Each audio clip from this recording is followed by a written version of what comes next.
Your car a depreciating asset? Cars are commodities typically. They're not a good investment because they decline in value.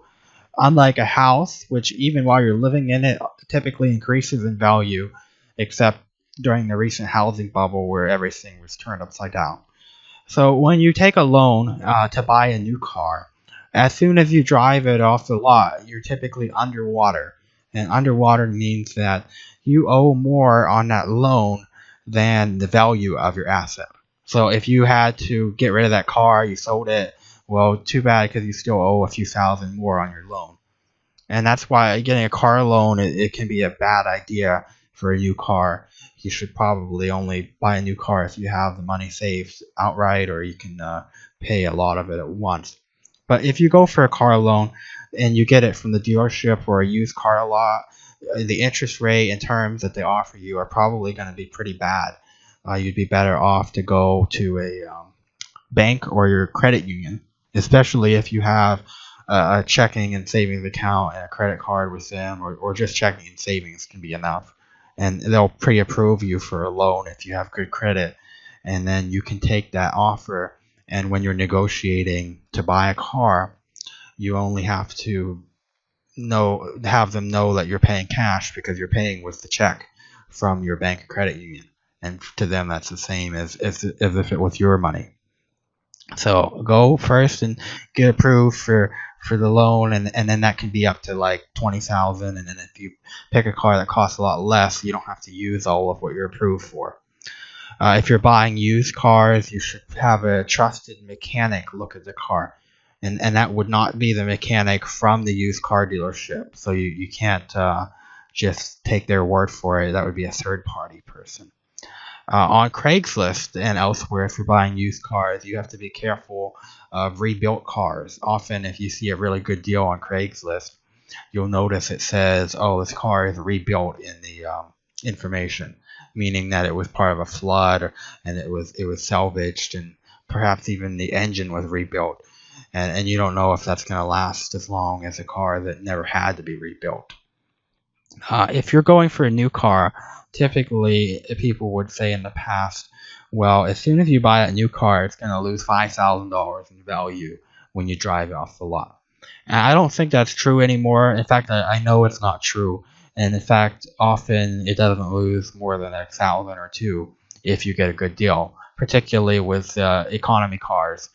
You'll look and see that a car that has like 50,000 miles on it and is a few years old will end up costing you only a few thousand less than a brand new car if you negotiate well. And in that case, you might be better off with a new car. So when you're looking at a new car, the best thing is probably to do a test drive at a dealership that you're not going to buy the car from.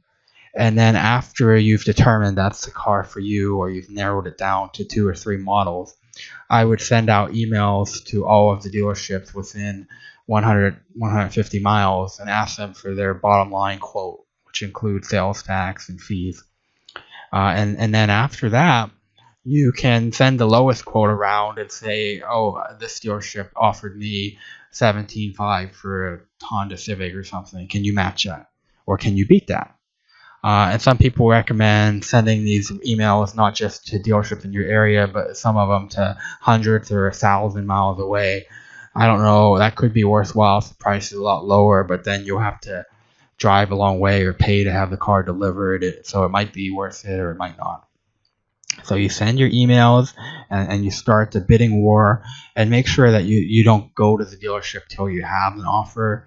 And don't talk on the phone either, because it's just going to waste a lot of your time if the car sales person calls you on the phone, because there's nothing that's going to help you by talking to the person. They're just going to try to make a personal connection with you that is intended to make you overpay. So after you have your lowest quote, you want to make sure, of course, that everything's included, and make sure it's for the current model year or whatever model year you requested. Because one time when my dad was looking for a new car, they said, oh yeah, we can do that, and then it's 2014, not 15, even though in the email I specifically said I want to quote 2015. So check that, and there should be sales tax on the quote. because it's the bottom line. So sales tax is going to be huge. It might be $1,500 on a new car, and then you have your dealer documentation fees, which in Florida can be $900. But don't worry about that, because even though that's on there, they've just reduced the base price of the car to make that quote happen at the amount you've asked for. So wherever the money comes from, it doesn't really matter because it's all the same to you. The bottom line price is what matters.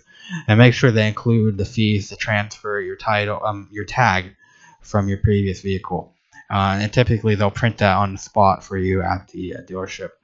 And then when you get the car, if you paid for it outright, you don't have to have comprehensive collision insurance unless you choose to. If you don't have it, that could cost you a lot of money if the car is damaged, because obviously it wouldn't be paid for and it's brand new. And insurance in general will cost you more on a new car than it would on a used car. And factor that expense in when you're thinking about what car to buy. Be patient. Don't be fooled by car salespeople. They might tell you there's a factory rebate that's ending tomorrow. You have to buy it now or else it'll go up $800 or something. And often that's just not true. The factory rebate will continue afterward anyway, and they're just lying to you. So watch out for that. They don't have any like law that says that they have to be honest with you. I mean, there are laws about deceptive business practices, but they don't follow them. And be wary if they offer upgrades or dealership services, because those services like lifetime oil changes, they're probably not going to be that great anyway, because there's going to be fees tacked on that are only revealed in the small print. And upgrades usually cost less if you do them on your own, unless you're actually upgrading the trim level of the car. But if you're getting like they're charging you for mud flaps and floor mats and all that, and they said it was a bottom line quote, then at that point I would just say, I'm done with you. You're not honest. I'll go to a different dealership.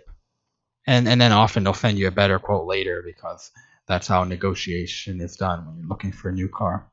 So in conclusion, the car is a depreciating asset. The only time where it's not is probably with antiques.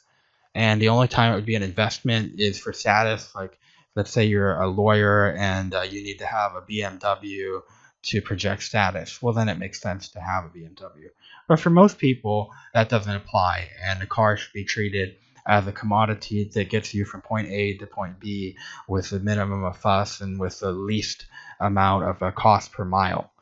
And that's the way, one of the big ways that you can build financial independence, is to not lose money on car loans at high interest rates and on overpaying for a car. And when you calculate cost per mile, gasoline is really just a small part of it, because your gas might cost you like 7 or 8 cents a mile right now, if you're paying like $1.80, which is what it is about now. But then the cost of the car is much more than that. If the car is $20,000, even if you get 200,000 miles out of it, there's 10 cents a mile. So right there, that's more than the gas. And then you have insurance and maintenance and all kinds of other stuff. So I would calculate your cost per mile around 30, 35 cents a mile. And so whenever you drive somewhere, you have to come home as well. So you double the distance. So if you're going 100 miles away, you should figure, oh, that's costing me like $60 or $70. And then you should think about it like that. And whenever someone wants you to do something for them and they offer you money just for your gas, well, you're not getting enough money at all then, because your gas is a very small part. And in fact, if you factor in your time, and if you like value your time at like $10 an hour, it costs even more to drive. So keep those in mind, and don't be fooled by what they tell you at a car dealership.